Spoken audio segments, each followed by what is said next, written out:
When Sarah and her husband Mark moved into the old Victorian house, they knew it had a history.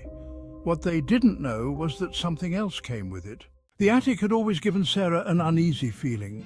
Every time she passed by its door, a shiver ran down her spine. One night, unable to sleep, she heard it. A faint scraping sound, like something being dragged across the floor above her.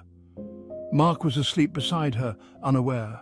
The next morning, she mentioned the noise, but Mark shrugged it off as the house settling. However, the sounds persisted, scraping, whispering, footsteps, but when Mark checked the attic, there was nothing there. One evening, while home alone, Sarah heard the attic door creak open by itself. Heart pounding, she grabbed a flashlight and, despite every instinct telling her to stay away, climbed the narrow stairs.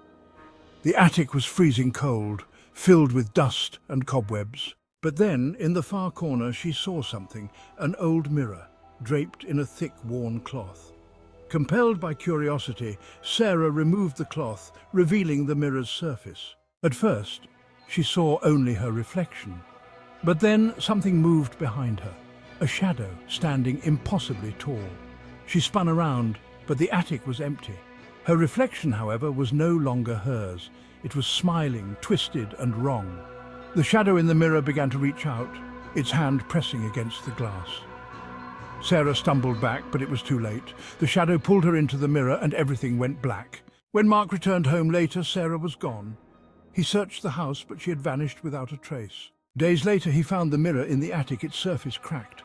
Looking closely, he could just make out a faint reflection, Sarah's terrified face trapped behind the glass forever.